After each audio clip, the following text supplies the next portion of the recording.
Hello everybody, my name's Llama Joe and welcome to my channel. We are back with the letter part 15. I'm super excited for this. So I keep twiddling with the audio, so if you notice like audio's different in each episode, that's why I'm trying to get it where I like it. I mean, for the most part it's where I like it. I just want to make sure it's not too loud for you guys. It's not like blowing your eardrums out.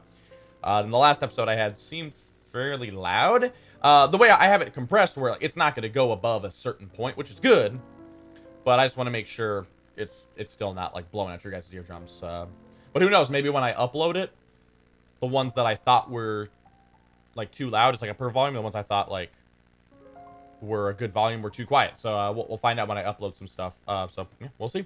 Anyway, let's get into this. Yes, I did read that, so. I realized that long ago when the wounds are still fresh and the dreams are a nightly occurrence. Can't force yourself to get better or move on to better things.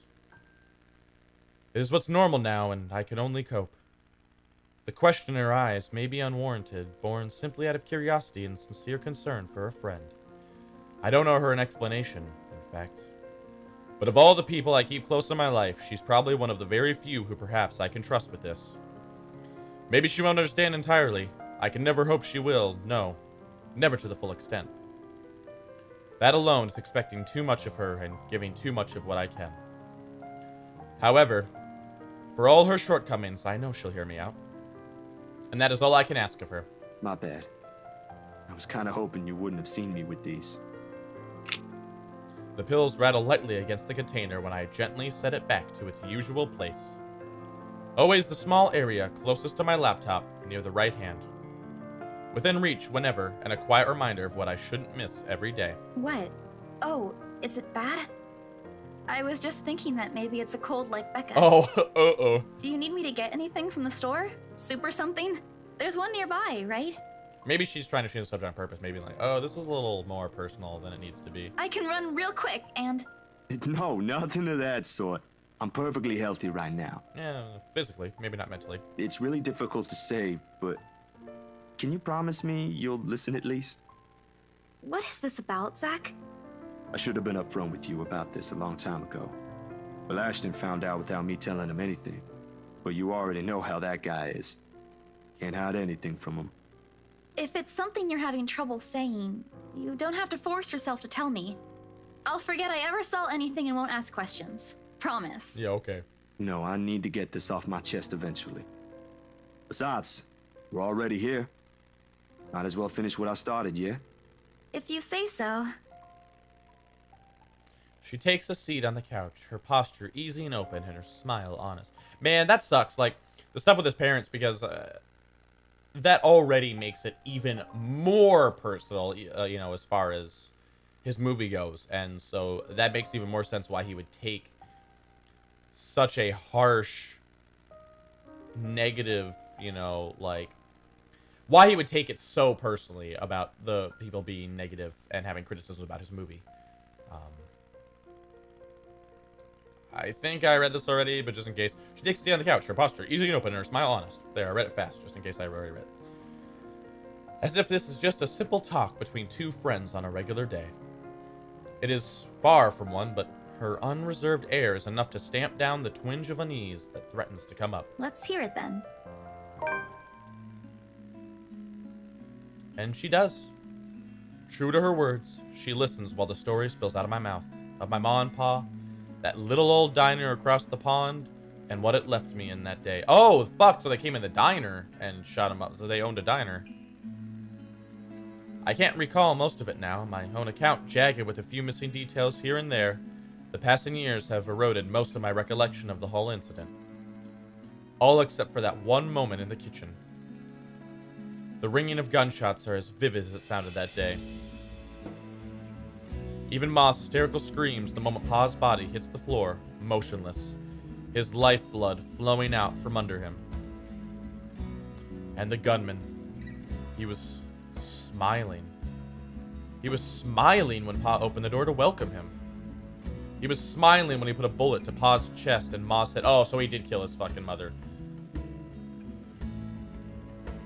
I've heard stories of how the world can be a cruel place for people like us before. I never believed until that moment. Nan and Gran took us right after that. Sis and I flew straight to New Jersey as soon as they heard the news. A few days after, Ma and Pa were laid to rest. And we have a new home a continent away. I didn't even get the chance to take my favorite pillow with me. They said something about the change of environment will be good for us. They had no idea the different kind of ghosts would follow me here. Yeah.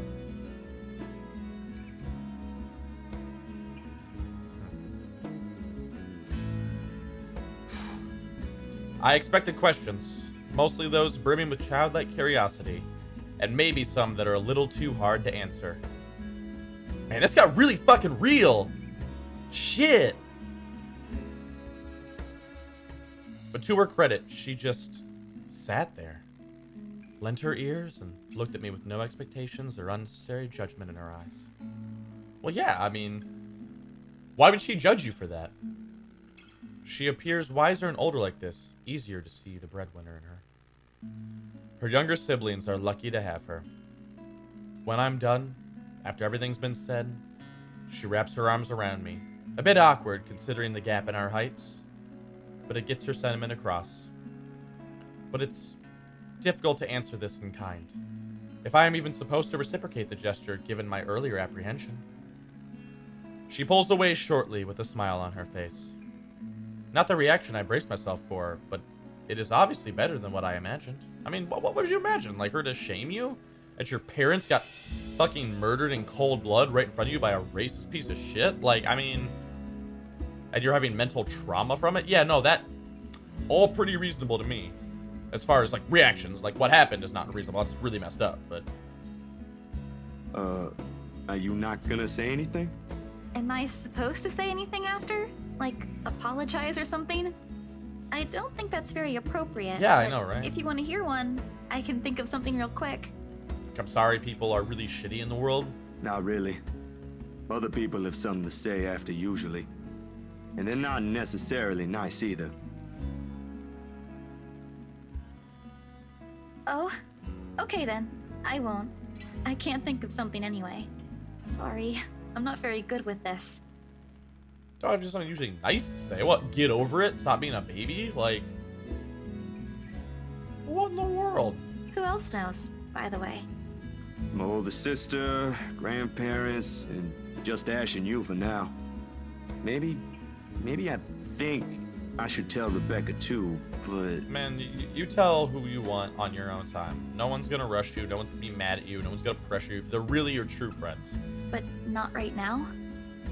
Yeah, not right now. When I'm ready. Like today. Oh, okay. I'm sure she'll be willing to hear you out once you do. I don't doubt she will. I'm more afraid of how she'll react after. One step at a time, yeah? Okay, I think I understand what he's talking about. Like me, when I talk about my depression, I don't want pity. Like, I don't want reactions of just like, oh, poor thing. I'm so sorry for you. Oh, poor baby. Like, I hate that. Like, I want empathy. I'm empathetic towards people. Like, I try and feel people's pain and emotion and try and understand what they're going through. And I'll even say that. I'll be like, look, like if someone like loses a child, so like I've never had a kid, you know? And even if I were to have a kid and lose a child, like the difference between like a mother losing a child and a father is completely different because, you know, a mother like carried that child and birthed that child, you know, it's a completely different feeling. You both have feelings of loss and sorrow and sadness, but like, it's like I will never know that feeling. I'm like this. I will never know like what it's like for someone to be a complete racist dick towards me and murder my family because of the color of my skin. That I will never know that.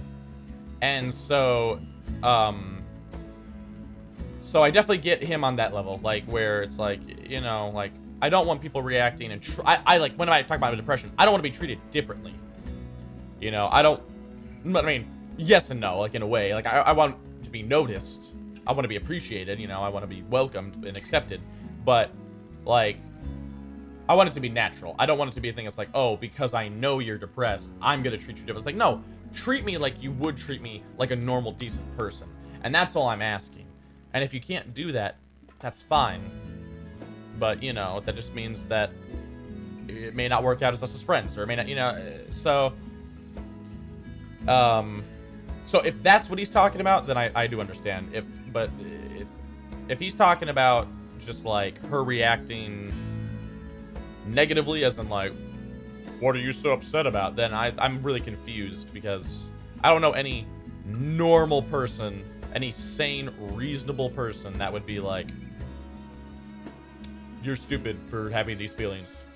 Like, so yeah, I think that's what we're talking about, but I'm not sure. So Whew. Surprisingly, it feels good to get that one out of my chest. yeah, it does feel better I was to a talk little about. afraid you'd be angrier. I didn't tell you earlier than Oh, today. okay, so maybe that's what he's worried about. They're like, oh, why did you talk about that? But even then, like, once again, if they're really your friends, they're not going to be upset that you didn't tell them. Like, I thought we were friends. Like, when I tell various people on my depression, no one has ever reacted with like, why didn't you tell me soon? Like, I should have found out earlier than this, you dick. Like, no, it's like, it's more of a, hey, thank you for letting me know. Like, I'm sorry, I don't know what I can do. Like, if there's anything I can do to help. But, you know, so that's the reactions I've gotten, and so far they've been fairly positive. So I'm not angry. I'm just surprised. You didn't look like it. I wouldn't have suspected. I suppose that's how it often is, isn't it? We all have our, what's the word Becca uses? Inner demons? yeah. But this is something personal to you. I understand why you'd rather have a few people know. Yeah, I definitely get it. That too. Well, these past few weeks haven't been easy for you. I didn't want to add that. Not after last night. Something passes in her face, brief, fleeting, and disappears right before I can recognize what it is. You okay? Yep, no worries. I'll be fine. Look, about last night. Never mind. This isn't a good time. But don't lose sleep over this, alright? What's important is you got what you want to say out. And if you need me, I'll be here. Yeah. Isabella's a good friend. I should be relieved. Her words are more than reassuring to my ears. There should be comfort in hearing those alone, in knowing I have another person to rely on if things ever go bad. But somehow, I find myself worrying more for her instead. I'll make another attempt to get the story out of her if I can. But this is a dance I know all too well, and with her, I doubt forcing her to say something would yield any results. As much as I want to imitate Ash, there's only so much I can ask that won't result in something a little over disastrous. I think this episode will go a bit longer because I kind of rambled on a lot about other things, and this is a pretty deep, heavy episode, kind of how the last one ended. So I was gonna, I am supposed to end in a few minutes, but I'm gonna go probably a little bit longer, unless the next scene is in like almost exactly the amount of time, which in that case maybe not. So we'll see. At best, she'll stop talking to me until a week passes. No, that won't happen. At worst, I'd rather not risk it. I've never seen her angry. Outright annoyed, maybe, and often directed at Ash, but never furious. What do they say again about happiest people when angered? Yeah.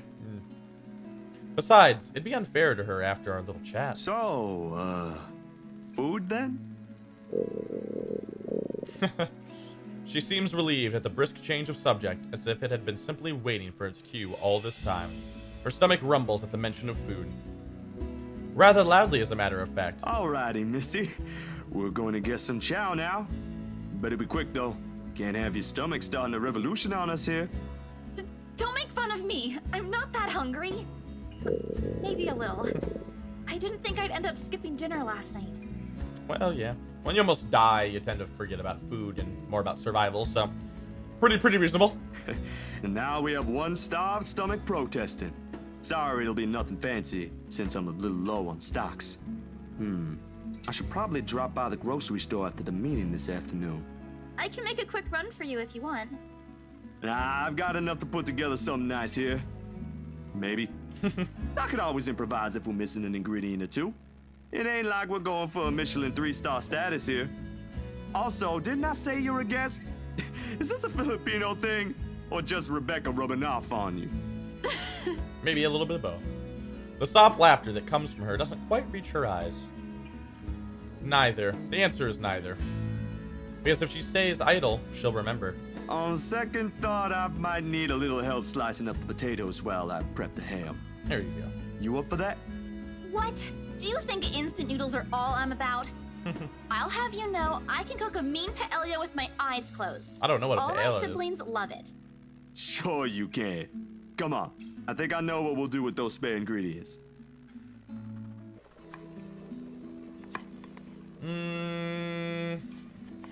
Okay. You know what? Yeah. It's another scene, and 15 minutes are pretty much up. So we will end it. We will end it. We didn't cover a lot, but at the same time, we covered some deep stuff. So I think it's a good place to stop. And it ended on a little bit of a happier note, whereas last one, it started off kind of, not necessarily happy, but it got, like, super, like, deep real quick. And this started off that way and kind of progressed slower. So we'll stop. We'll stop here. Just things start getting deep again. I don't want to end it on another note like that. So, you know, but before I do my outro, just know that there are people that are willing to hear your story out, no matter what it is. And they're willing to help you, and they're willing to help you get help if that's what you need. You need more professional help. And, you know that I'm also that kind of person that, you know, even if I don't know you on a super personal, intimate level, if you're going through stuff, you know, feel free to talk about it. It's important that you get it out there, and because that's honestly the hardest part. I mean, I know from experience, talking about it is the hardest part. But once it's out there, you feel so much better. A weight's lifted off your shoulders, and you're able to truly. And I'm working on getting more professional help, but you know, just having people to talk to just on a regular basis is really helpful. And that's honestly something that I want my channel to become. As it grows and as time goes on, as a place where people don't have to deal with the negativity. You can come here, and you know, maybe I'll have like a whole another website open where people can just, it's like a chat forum kind of thing. But I really would like something like that. And if you need to talk, you know, send me a private message. Send me an email. You know, I always have it in the description down below, and you know, we can talk. So, thank you guys so much for watching. As always, feel free to like, comment, subscribe, tell me what you like, tell me what you don't like, and I'll do the best I can to make it right. I'm Llama Joe, and I'll catch you guys later!